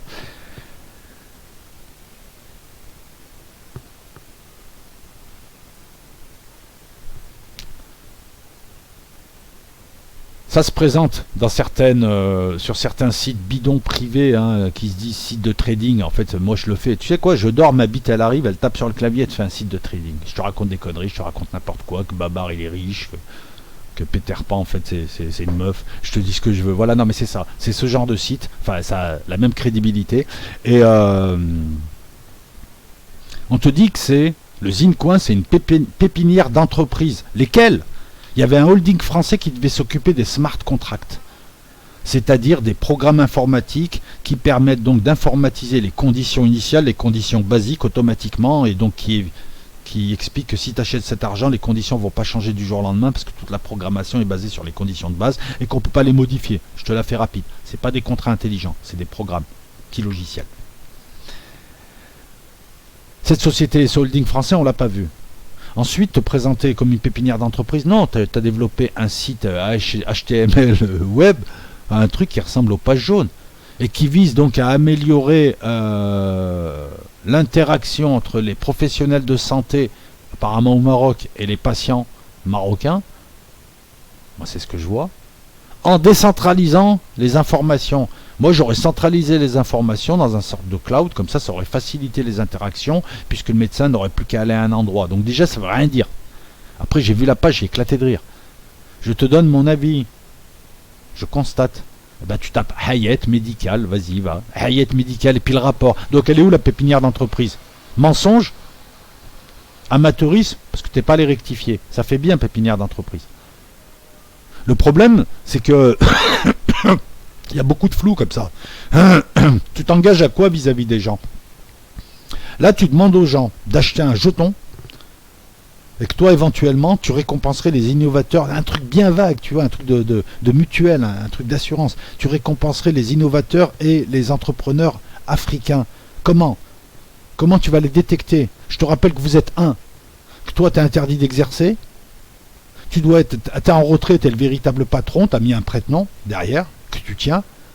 Prête-nom dans le père qui a créé l'application Hayat, excuse-moi, mais quand je vois cette application, ça va, t'es pas la NASA. Non, mais c'est vrai, valide de code, c'est n'importe quoi ce truc. C'est un truc, je crois que c'est gratuit sur iPhone, ce genre de choses. Non, mais c'est les pages jaunes ce que tu as fait. Gars, les pages jaunes avec un serveur qui décentralise, des serveurs, bref. Le père du type qui tient la SASU, dont parle le type qui est interdit d'exercer, Karim Ben Abdelkader. Je suis désolé, je suis obligé de dire son nom, mais il y a les journaux, tout, c'est public, tout ça. Et j'ai pas dit que je ne l'insulte pas. Je dis juste que moi, je me méfie. J'ai le droit de me méfier encore. Liberté d'expression, tout ça. Donc je reviens à ce que je disais. Le type 15 ans d'exercer, il est derrière. Il te met un type dont le père a créé l'application Hayat, qui semble être juste un truc bidon pour dire, regardez, on a déjà fait ça, alors qu'il n'y a rien du tout. Et ce type qui est le docteur Tazi, le père du type là qui sourit, lui s'est retiré du projet. Alors je comprends pas. Il s'est retiré du projet. C'est quoi? Il y a eu embrouille. Il a mis son fils. Tu as mis son fils pour pas qu'il dise des choses, pour le calmer. Qu'est-ce qui s'est passé? Là encore une fois, c'est flou, c'est brumeux, ça démarre mal. Je veux dire, investissez toute votre épargne de plusieurs années dans une sorte de jeton basé à Paris mais dit au Maroc, qui va s'occuper de l'Afrique. Ils sont 1, voire 2. Tu vas embaucher quoi? Tu vas faire comment pour repérer les innovateurs, les entrepreneurs en Afrique? Tu vas faire comment? Ils doivent envoyer des dossiers. En fait, tu crées une association pour financer des projets. Comme Mohamed Younous, le type qui a inventé le microcrédit, ça existe déjà en Afrique tout ça. Les femmes africaines, elles connaissent déjà. Et toi, tu vas le faire à ton niveau avec 500 000 tokens. 500 000 dollars. Ça fait léger comme projet, les gars.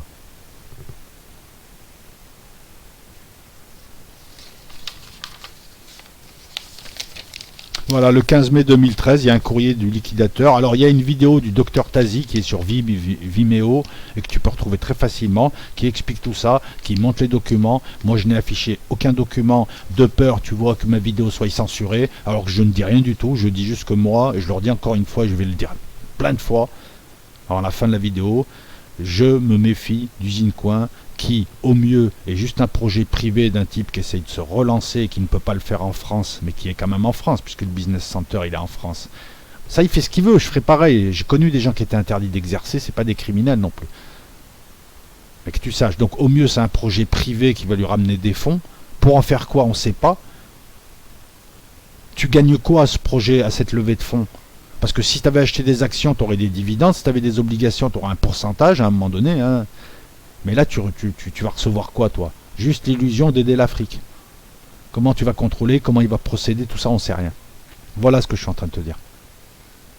C'est malheureux quand même que les gens qui aient vendu ce projet n'aient pas réfléchi à tout ça. C'est élémentaire. Tu prends une feuille, un papier, tu te poses le truc, les questions viennent à toi, tu tapotes un peu sur Internet, tu tournes, tu fais une synthèse de tout ce que tu as lu, tu t'aperçois que c'est effarant quand même. Il faut savoir aussi voilà, qu'il n'y a aucun cadre juridique pour les ICO, et là c'est une ICO, voire même une STO. Une sorte d'ICO, on rate pas. Security Token Offering, STO, est une ICO encadrée par des normes juridiques. Alors ça, c'est pas une STO.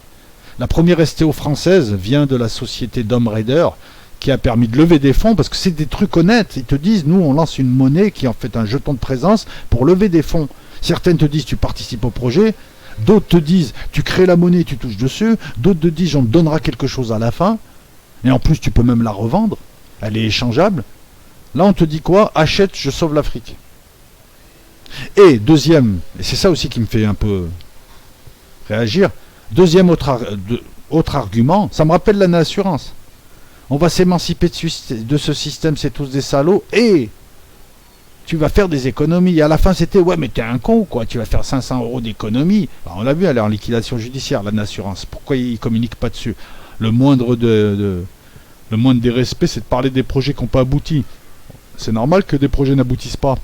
Mais quand tu lances des projets juste pour attirer de l'argent ou de l'intérêt, susciter de l'intérêt, tu les mènes jamais à bien et qu'après tu n'en reparles pas ou des fois tu les réactives, c'est malhonnête. Ça, c'est l'un des types qui a vendu. J'en parlerai à la fin parce qu'il y a des choses gerbantes. Non, là, ça va être pareil puisque ça commence déjà. Genre, t'investis, tu vas être riche. Donc, en gros, tu veux être une alternative au système.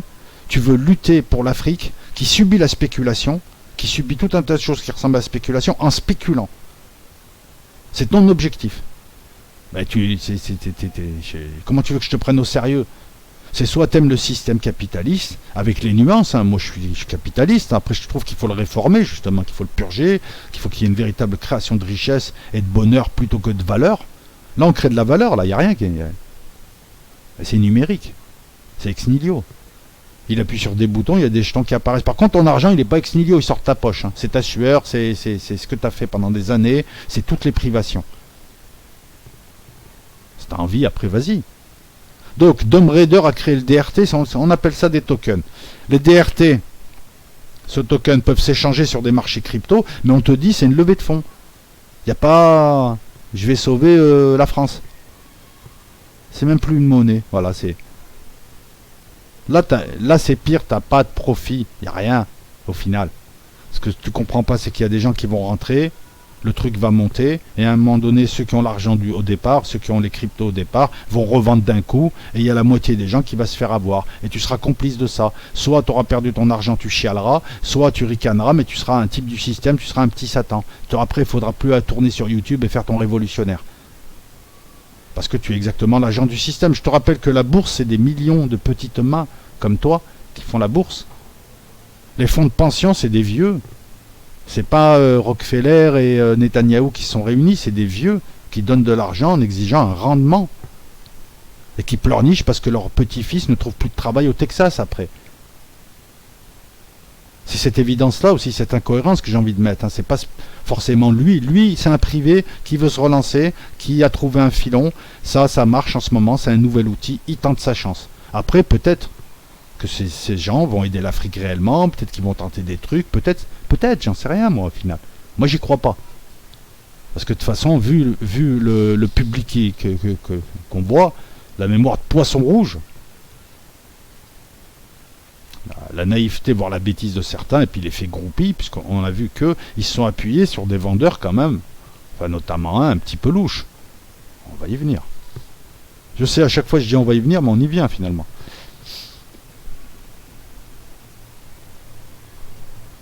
Et puis du jour au lendemain, ça peut être interdit. Il y a des pays qui l'interdisent du jour au lendemain. Tu vas faire quoi? Tu vas prendre un VPN? Ok, prends un VPN. Quand la France voudra interdire toute communication, elle coupera l'accès d'Internet en France. Ça doit être une dizaine ou une douzaine de points. Tu vas prendre quoi, un VPN? T'as pas d'essence dans la voiture. Tu peux prendre un camion, un avion, il n'y a pas d'essence. Bon, toutes les portes sont fermées, tu peux tourner. Du jour au lendemain, on peut l'interdire parce qu'il y aura eu plein de scandales. On peut le réformer, comme je te l'ai dit tout à l'heure. Dois-je vous dire que beaucoup d'experts, de spécialistes, il suffit d'aller un petit peu, j'ai pas envie de parler en leur nom, d'aller voir les articles communiqués, vous aurez leur nom. Donc des gens qui connaissent, hein, sont très réservés, pour pas dire plus, hein, très réservés sur le Zincoin, mais très réservés. Je comprends pas la société qui a été créée tardivement, alors qu'on nous a dit qu'il y en avait une et qu'il n'y en avait pas en fait au départ. Encore une fois de l'amateurisme et puis un mensonge à la con, qui montre quand même des choses. Cette société s'appelle, avec l'ancien nom, Zincoin.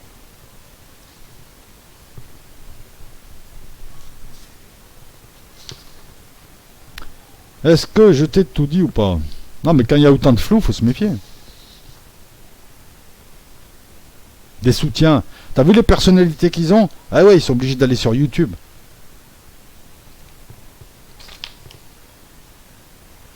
Ils ont quand même l'envergure pour s'offrir une communication un peu mieux, quoi. Un petit peu plus valorisante que YouTube où tu peux raconter n'importe quoi, ou Facebook où tu peux raconter n'importe quoi à un public de pigeons. Bah ouais, Dieu donné, ouais, la liberté, l'Afrique, libéra Adama, tout ça. Je critique pas ces causes. Je te dis juste, ouais, il faut toujours faire un travail d'explication parce que, tu vois, j'ai vu une vidéo, merci les gars, t'as des gens qui se sont désabonnés parce qu'ils ont cru que j'étais pro-américain et que je souhaitais la mort. Tu vois à quel point on en est? La vidéo de TFN. Donc là, je vais expliquer un petit peu. Je me fous pas de la gueule de ces causes. Je me fous de la gueule des gens comme vous qui vous faites avoir depuis 20 ans. On vous balance des vraies causes, des causes nobles, avec des victimes, tout ça, du sang, de la pleurniche, tout ça, si tu veux, mais si t'aimes ça. Le problème, c'est que ceux qui utilisent ces causes, c'est pour leur poche. En 20 ans de dissidence, on a vu des boutiques et des types qui font du business. Ils ont apporté quoi? Explique-moi. Par exemple, quelqu'un comme Dieudonné. Dieudonné fait une vidéo où il te met Jésus. Il vient parler de la tentative d'assassinat contre lui. C'est un peu une tentative d'assassinat. Si on regarde les termes de la loi, c'en est une. C'en est une. Hein. Bah oui, il y a ce meurtre avec préméditation, c'est un assassinat. Dans la même vidéo, tu vois Jésus. Et il vient de parler du Zincoin, qui est un outil, je viens de vous démontrer que tout ça, c'est juste des outils de Mamoun, Satan, du système, de l'argent, du fric, du flouze, de Babylone. Ce type vient de parler de l'Afrique et c'est lui Babylone System. Ce type te met Jésus avec l'argent. Ça, c'est Satan, ça. Là, ce que tu as vu dans la vidéo, tu as vu Satan, qui vient se foutre de la gueule en mélangeant les deux. Pas de mélange de genre. Jésus, la parabole, ce qui appartient à César, rendez-le à César. En gros, on va pas se mélanger avec la thune. Laissez vos valeurs matérielles, n'ont aucune valeur. Et Dieudonné, il vient... Ça, c'est une insulte à Jésus. C'est du cynisme, c'est Satan qui se fout de la gueule de Jésus. Et puis vachement ému donc de sa tentative d'assassinat, tout de suite il enchaîne sur un projet. C'est l'un des vendeurs. Alors pareil, factuel. Ce type a passé son temps. Déjà, il a changé plusieurs fois d'entourage. Hein. Tous les gens l'ont déclaré inconsistant, peu fiable. Pour pas dire plus, il y a des témoignages sur ce type hein, qui, en privé, voilà. Alors oui, ouais, j'ai croisé, il est sympa, il t'a serré la main, mais t'es con, t'es son client. Je croyais qu'il allait te cracher dessus. Va voir tous les gens qu'il a vidés, va voir comment il leur parlait, va voir comment il les payait, va voir toutes les histoires qu'il y a eu, va voir tous les défilements, voilà. Mais c'est pas ça, on va parler projet. Ce type a passé son temps à lancer des projets pour se faire de la pub, à tirer des fonds. Ces projets, il y en a plein qui n'ont pas été menés à bien, d'autres qui sont arrivés salement. L'ananas-assurance. En 20 ans de dissidence, on a un type qui vend une assurance en fait qui est apporteur d'affaires pour le système qu'il dénigre. Anana Crédit, c'est Rockefeller, Dieudonné. Dieudonné, c'est... Si, c'est... Attends. Et c'est ce type qui te vend le Zincoin, hein. Et à chaque fois qu'il a fait un projet, ça a foiré. Quasiment. C'est un type qui, sous couvert de bonnes causes, l'antiracisme, la lutte contre les méchants sionistes, tout ça, en fait n'a fait quoi pendant 20 ans? Prendre de l'argent, grossir, avoir un putain de train de vie, se faire même condamner par le fisc, hein. Je pense qu'il y avait quand même quelque chose, hein, sur ce coup-là. Et c'est ce type-là qui te méprise en privé, qui t'a vendu des mugs, qui t'a vendu, qui n'a jamais rien fait, il n'a jamais lancé un type, il n'a jamais rien fait pour quelqu'un d'autre. Putain. Et qui sert de prête-nom à une pseudo-dissidence qui est en fait des boutiquiers tenus par les DGSI dont tu payes les putes, le champagne, les embrouilles, les voyages, les perversions. Franchement, je te parle franco, là. Sois pas choqué, parce que c'est ça depuis 20 ans. C'est pour ça qu'on s'est tous écartés au fur et à mesure.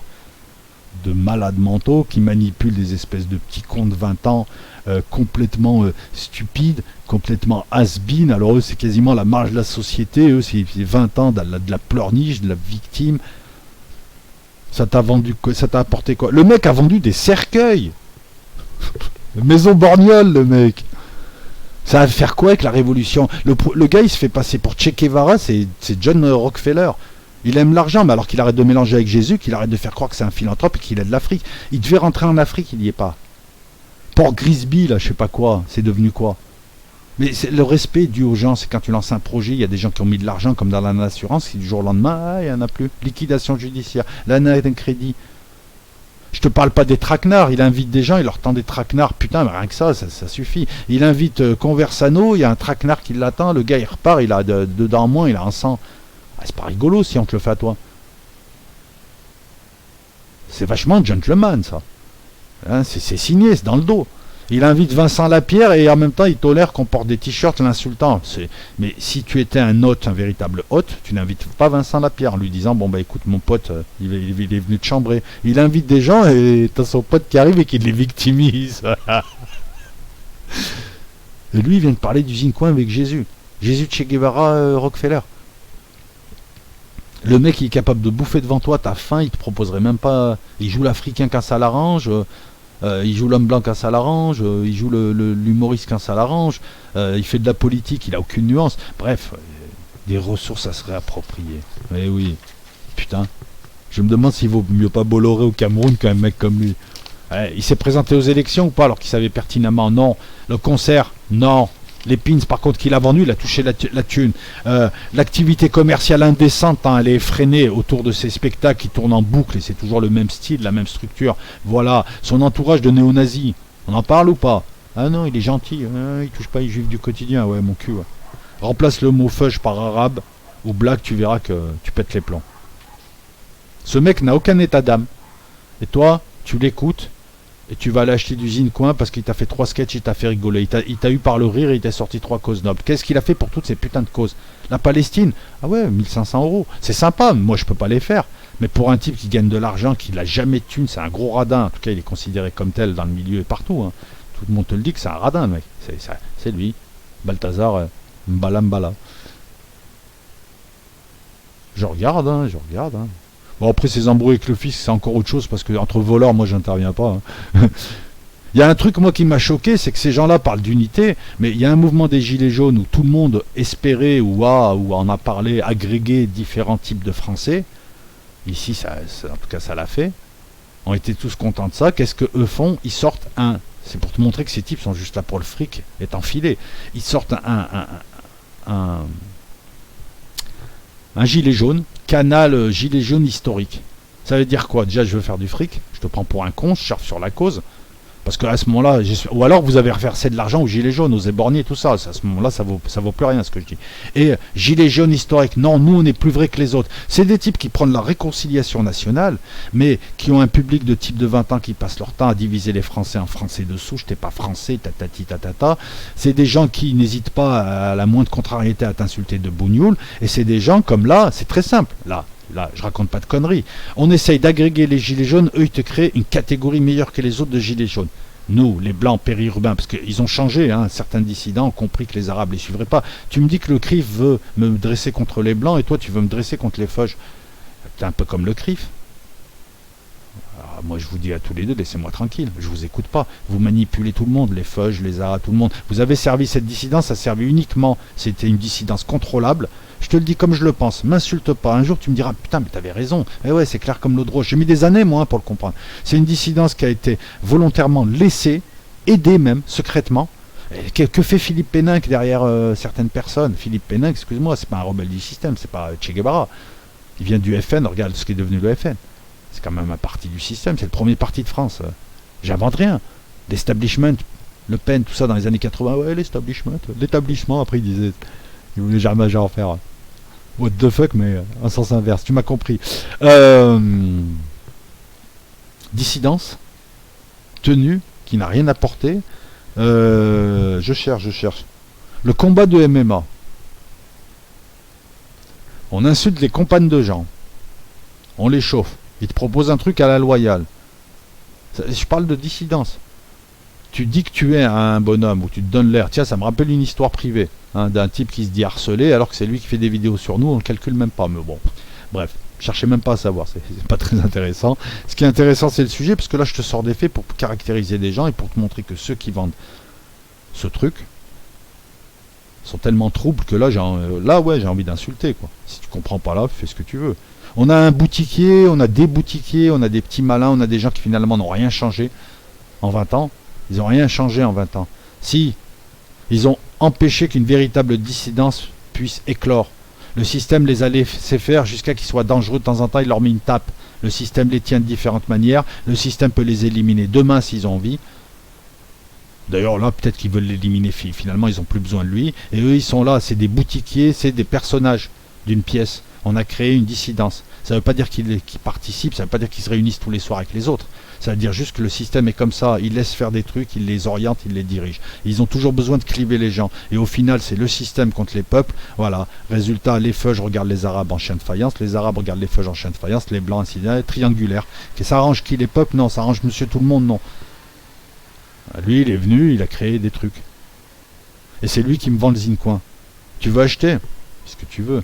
Et tu sais, si tu partages les causes qu'il partage, il y a d'autres gens qui les représentent bien mieux. Tu veux défendre l'Afrique, tout ça. T'as Kémy Séba. Lui, il est sérieux, Kémy Séba. Je connais pas. Mais quand moi je vois Kémy Séba, j'apprécie pas tout ce qu'il dit. Mais le gars, il est sérieux, il a musclé son intellect, il est là, il est présent, il est courageux physiquement, il est courageux intellectuellement. Le mec, il s'est bonifié avec le temps. Là, ouais, c'est un mec, tu sens peut-être que si tu veux mettre des sous quelque part, ou va le voir, lui, il doit connaître du monde en Afrique. Hein. Il doit savoir où il y a des manques, parce que lui, il y vit en Afrique. Il aurait pu fermer sa gueule et faire le rappeur à Paris. Non, lui, il vit en Afrique, il lit des bouquins, il anime des émissions. Moi, je pense que si tu veux aider l'Afrique, tu vois, si je ne devais t'en citer qu'un, c'est Kémy Séba. Et puis, il aura plus d'impact. Je suis désolé de le dire, c'est pas... C'est du réalisme, on parle finance. Hein. Je pense que Kémy Séba passera beaucoup mieux dans beaucoup de parties de l'Afrique, en tant que VRP de crypto-monnaie ou de projet qui aide réellement l'Afrique, qu'une société d'un type interdit 15 ans, basé à Paris et qui est marocain, quoi. C'est un projet marocain. J'ai rien contre. Hein. De toute façon, ceux qui ont dénoncé la supercherie, ce sont les Marocains. Donc, bravo à eux, c'est courageux, c'est bien. Et on a un mec qui vient de faire une vidéo chiale, qui redevient africain. Hein. Des fois il est français, des fois il est africain. Jésus l'argent. La parabole de la séparation, rien que ça vous montre que cette vidéo est indécente, insultante vis-à-vis des chrétiens. Je parle pas en leur nom, je dis juste que pour moi elle est insultante. Je serais chrétien, je me sentirais insulté. Voilà. Zincoin, au mieux c'est une levée de fonds où il n'y a rien à gratter pour toi, si tu veux gratter. Et il n'y a rien à gratter pour l'Afrique. Comme je te dis, autant donner tes économies à un rebond en survêtement à l'entrée d'une cité. Et toi, tu as un petit gabarit à lunettes tout blanc, tout rose, et le gars il te dit je reviens dans une demi-heure avec de la frappe. Voilà, confie-les à lui, tu as plus de chances de récupérer tes 1000 euros. Je te le dis, moi, un vendredi soir. Ouais, sinon, ouais, pour moi, c'est pas une carotte, mais ça pourrait l'être. Et si c'était une carotte, tu fais comment après? T'as le mixeur? T'as même la com, même le type de société tient pas la route. Mais c'est une structure d'artisan, une SASU. Le mec, ça veut être Rockefeller, ça ouvre une SASU. Il est un. Même pas, enfin il est un, il s'est projeté. Il se fait, bref. Dans un business center à Paris, Le jour où il part avec la thune, en imaginant, hein, tu fais comment? T'arrives au business center dans le 16e, ah, non mais monsieur, un business center, c'est on accueille des gens qui ont des boîtes, ils payent. Écoute, pendant 2 ans, j'ai tenu, ouais, 2 ans, j'ai tenu une association de détectives. 3 ans, 3 ans, peut-être même plus. Bref, on était nous aussi dans une domiciliation comme ça, on n'y était jamais, on recevait nos courriers, machin, il fallait une domiciliation pour une association et tu pouvais pas le faire chez toi. Voilà, ou alors il fallait être propriétaire, tout ça, tout ça. Bref, c'est des trucs, voilà quoi, c'est incompatible. Les flous, le passé des gens, leur pédigré, les sommes investies, les projets, les conditions, il n'y a rien qui tient. D'après les spécialistes, même leur algorithme...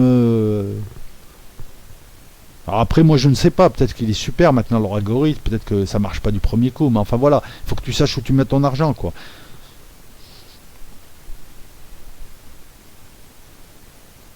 Ouais, je pense t'avoir tout dit. Ah ouais, c'est... Non, attends, encore mieux. Ouais, c'est l'homme qui a vu l'ours. Ce token, cette unité de compte, ce jeton, qui ne te rapporte pas de dividendes, il est adossé à une crypto-monnaie qui n'en est pas une, c'est une ICO. Une ICO adossée à une ICO qui elle-même s'adossera au Bitcoin, qui lui-même s'adossera à l'euro. L'homme qui a vu l'homme, qui a vu l'homme, qui a vu l'ours. Ça fait long quand même, hein, toi et ton argent, au bout d'un moment. Hein. Ah non, mais si tu le rapatries, il va falloir tenir compte de tout ça, parce que s'il y en a un des deux qui s'écroule, toi tu t'écroules.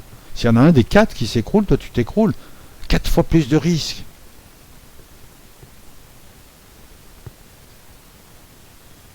Il paraît qu'il y aurait eu 5000 pour 5000 $ à la vente.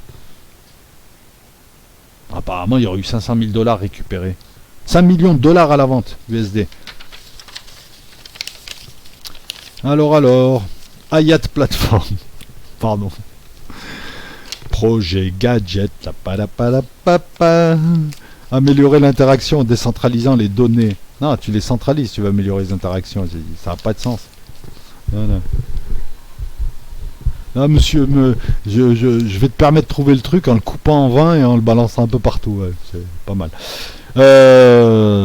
J'ai mis Dieudonné Mamoun. C'est la représentation, c'est l'incarnation de Mamoun. Aja. La dissidence, ouais, la dissidence, c'est vente de maillots pin, gilet jaune, token marron. C'est une supérette, la dissidence, en vrai. Non, c'est une galerie commerciale. En fait, voilà, la dissidence en France... Beaucoup de métèques en plus, c'est pas mal pour les mecs qui prennent la pureté de la race blanche. Beaucoup de mecs qui se foutent de la gueule de la religion, qui sont des queutards. C'est marrant ça aussi, pour des gens qui nous parlent de catholicisme. Non mais c'est des faits ça. Tu veux que je ressorte des histoires avec des mecs qui montent leurs sgeeks, tout ça et tout, devant les glaces, il y en a plein. Ou d'autres histoires de mœurs, ça, il y en a tout plein. Ça alimenterait... Le site Jackie et Michel, il serait alimenté que de ça. C'est vrai, moi je vois ça comme une galerie marchande. Et ça, c'est un nouveau truc. Mais le mec, dès qu'il peut faire une thune, il fait une thune, hein, sur tous les mouvements. Hein. T'as un mec qui tombe du métro, il te met les t-shirts, je suis tombé du métro. Moi, perso, il me fait gerber. Parce que je sens intérieurement ce qui est en lui, et c'est noir, c'est malsain. Et pas noir, je fais pas de mauvais jeu de mots, on est d'accord. Hein. Vous énervez pas. Après, toi, si tu l'aimes bien, tant mieux, hein, mais bon.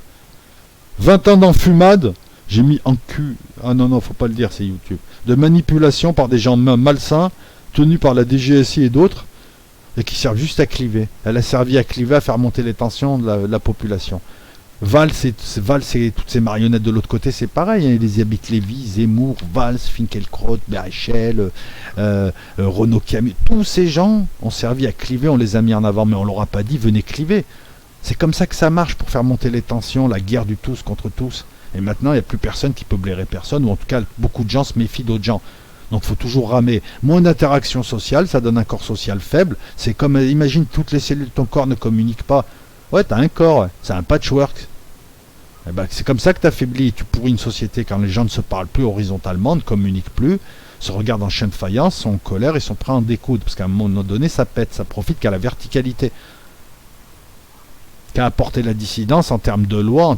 Les syndicats ont apporté des choses, les gilets jaunes ont apporté des choses. Plus que des prises de conscience, qu'on ne me dise pas une prise de conscience qui a toujours eu lieu, si on avait laissé éclore une vraie dissidence, qui était moins portée sur les plaisirs matériels et la manipulation, qui était moins tenue par des gens malsains, hein, qui sont de vrais pervers narcissiques, hein, puisque le terme est à la mode. Ah oui, parce que c'est aussi... Le propre des pervers narcissiques, c'est de traiter les autres de pervers narcissiques ou les accuser d'harceleurs, alors que ce sont souvent... Voilà, on a affaire à ça, c'est ça moi ce que je dis. Après tu peux faire ce que tu veux. Ouais, tu peux aller au bal des quenelles, ouais. Mais jusqu'à 21h, hein, après on te chasse. Hein. Ah, tu peux y aller, ouais, tu peux y aller. Les gens commencent à se réveiller. Hein. Les gens commencent à se réveiller. Si t'aimes bien les spectacles de Dieudonné parce qu'il a un bon humour, je te comprends. Mais si tu crois à tout le baratin et t'as pas vu que le gars il te faisait les poches du début jusqu'à la fin, franchement... tu fais ce que tu veux, mais j'ai le droit aussi de le penser, et je te dis après, voilà. Non, mais après, tu me le dis, moi, je vais pas me faire chier aussi à faire des vidéos de 2 heures. J'ai bossé toute la nuit, hein, pour l'écriture. Toute la nuit. Et ce que je pratique, ce qu'on appelle la note de synthèse. C'est un truc que j'aime bien. C'est l'outil le plus approprié pour... Mais tu me dis, moi, je te fais des vidéos tranquilles, commentaire barre, hein, je fais un live, ouais, Dieudonné, c'est un salaud, j'invite 2-3 types, voilà. Non, ben voilà, je t'offre une vidéo analyse, mon analyse. J'essaye d'y mettre un peu un peu de... quelques petites vannes, quelques petits trucs, il n'y a rien de sérieux. Les gens qui sont concernés là peuvent rectifier, peuvent... moi, je désactive pas mes commentaires. Moi, je discute avec les gens, hein. Je me cache pas et après, je traite les autres d'harceleurs, alors que... Ça aussi, c'est un comportement très youtubesque de gens qui pleurnichent, qui se font passer pour des victimes, alors que n'importe qui a 3 neurones les regarde, c'est eux qui harcèlent les gens, et qui ne dialoguent avec personne et qui désactivent leurs commentaires. C'est facile, non, mais bon. Moi, je les contrôle, les commentaires. Ça fait fuir les trolls, il n'y a plus de trolls. Ou très très peu, et ça empêche que n'importe qui écrive n'importe quoi, ça empêche de dégénérer en insultes. Voilà, mais maintenant, tout commentaire contradictoire, où tu arriveras à me démontrer que ce type est un bienfaiteur de l'humanité, que c'est Che Guevara, et que c'est moi qui n'ai pas compris sa manière de penser, ok, je comprends pas. Et en plus, si t'es blanc, et tu viens me dire, mais non, mais t'as rien compris, il parle pas des blancs, je te le dis poliment, t'es un con. T'es une victime. T'es un crétin. Voilà, si t'as pas compris, c'est tout. Il y a même des vidéos où il parle de la France en termes peu élogieux, un pays de fous, un pays de malades. Voilà. Si t'aimes bien te faire insulter parce que t'as été hypnotisé par un humoriste qui était marrant avant, c'est ton problème. Mais là-dessus, c'est dangereux quand même. Hein. Ça fait un peu... Le mec qui aime bien se victimiser, quoi. Je sais pas. Hein.